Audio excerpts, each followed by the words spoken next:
So another different shapes, like the ellipse one, are made according to the drawing of your workpiece. Let's say you have the drawing of this workpiece, so you will have the fixed arc radius, the arc length, and the straight part length, and the whole workpiece length. After you have all of these, you need to make calculations and create here the ellipse.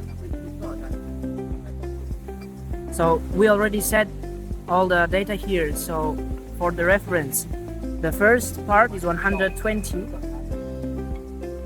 It's this part, the straight part before the bending. So this 120.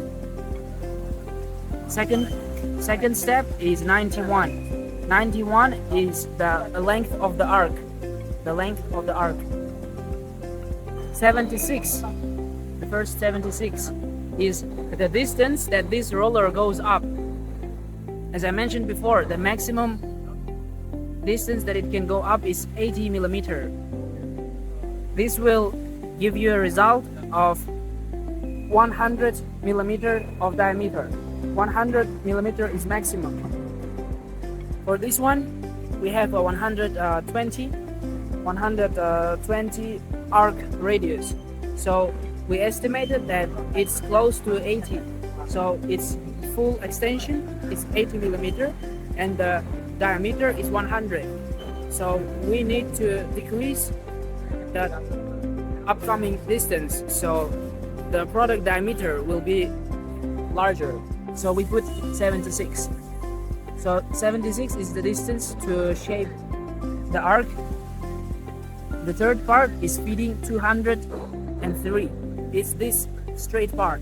So the first part, then the second part feeding with the arc radius, and then 203 is safe, is the straight part.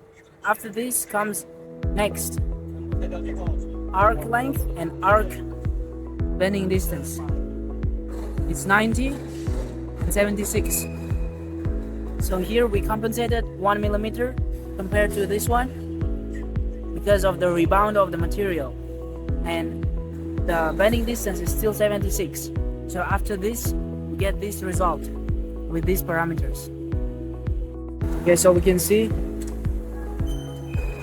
we clamp the material firmly, then we extract it, and then you position it.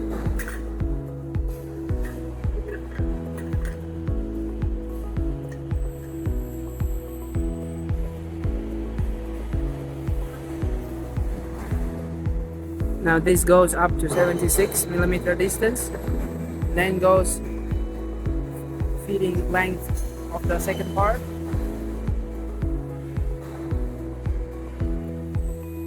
Then goes to 203, and then again the roller goes up to 76 millimeter, and the last part.